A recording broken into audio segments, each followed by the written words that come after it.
I'm going to kick us off with a game called Kunitsu-Gami, Path of the Goddess. I'm looking it up because it's a hard one to pronounce, and it is coming out on July 19th, which is next week, Ruby. Correct. So true. But there is a preview of this that's playable currently on Game Pass, and I heard it talked about on a podcast, and the hell was that?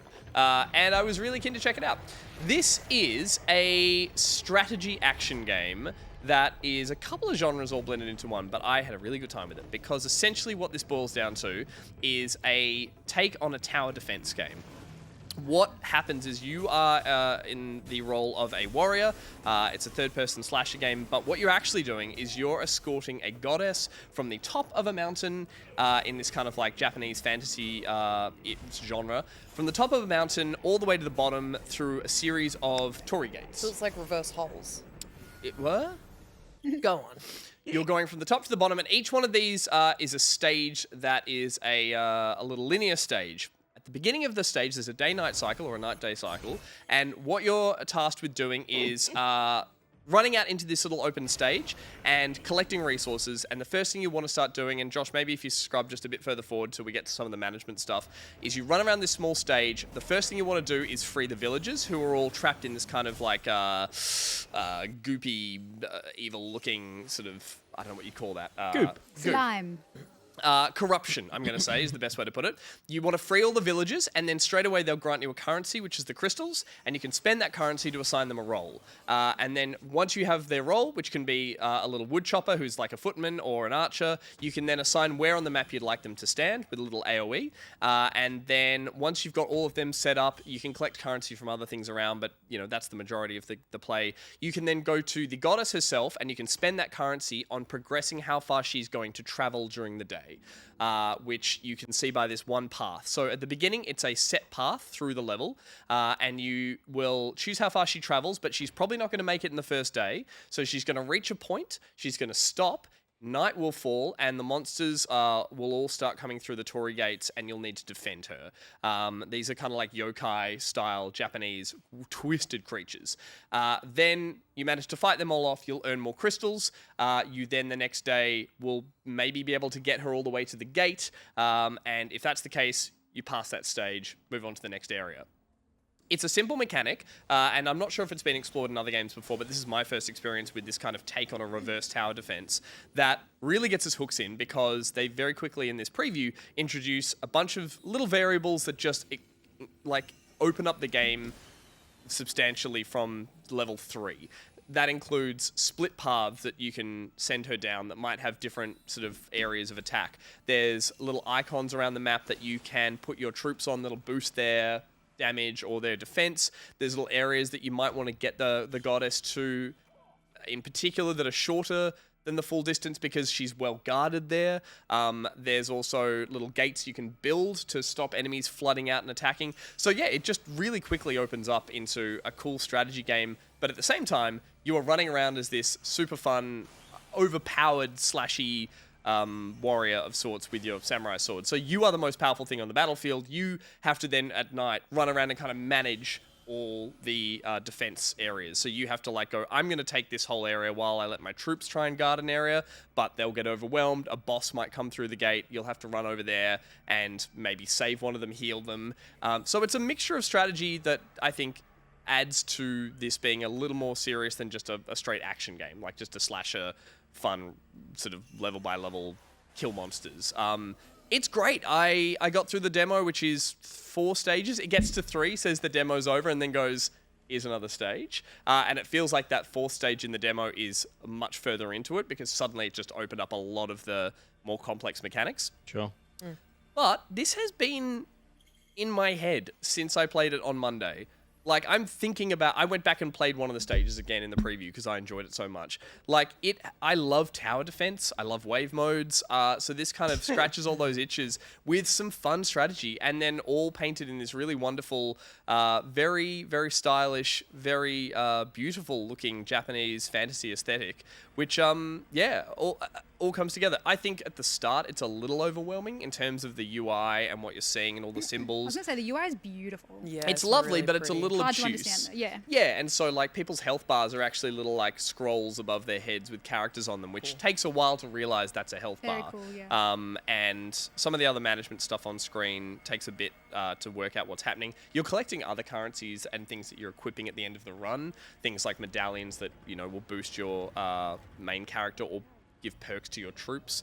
So there's complexity early on, and I imagine that ramps up like crazy, because the whole map that you see in this preview is just all these torii gates and all these shrines that look like they get far more advanced. The enemy variations are really interesting. You've got these like floating hands which you can barely reach, but your archers can hit, and if they get to certain enemies, certain troops, they just mind control them and just freeze them, so your troops suddenly are just stuck until you come and free them. So there's a lot to take in, and it does that thing which I love with tower sort of defense management games, is it overwhelms you, and you just immediately have that thought of just like, I can't be everywhere at once, but I'm gonna try. And it's fantastic. It just really got its hooks in, and I'm just dying to play the main game because this is just a great take on it. I wouldn't have expected me to like a game like this. The villages that you find, Yep. are they then you just have them for the entire run? If they die, do they wake up the next day, or are they out? So if they die, that's a good question.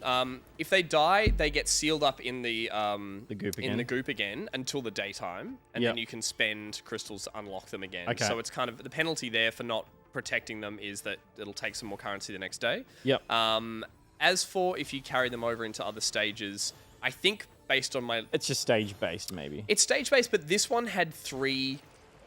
Sorry, each level had 3 stages. Sure. And I was carrying those villages through, and I was collecting them. And by the end of that run, I think I start from scratch again on another level. Do you upgrade the characters at all? Or they just, you have them now and they'll do the thing that they do? So you just place them? Because like for me, tower defense games are about creating bottlenecks. Obviously, your base is moving in this, which Yes. that's what makes it really interesting. Because you then are moving your towers as well while you're moving your base. Yeah. That's cool. But for, like a lot of tower defense for me, when I think about classic tower defense, is like upgrading the towers, in Yep. this instance, the like other soldiers that are helping you fight. Is there any of that?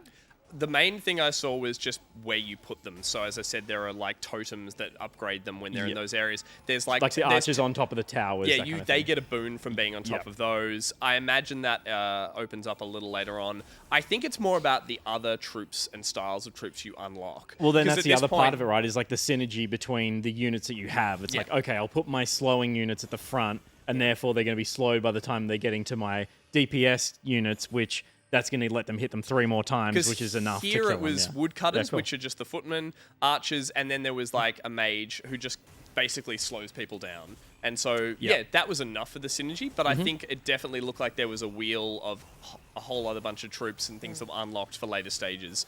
So whether or not I think that you would get them unlocked and they will just cost a lot more. So it's less about upgrading and more about, do I spend a whole bunch of crystals on a really, really OP unit and then try and move them around the map? Or do I just go, I'm going to go with 10 footmen and put them right at the gate?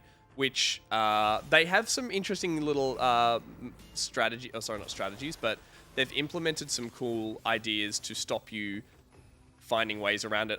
You can't stand directly in front of the torii gate because you'll get poisoned.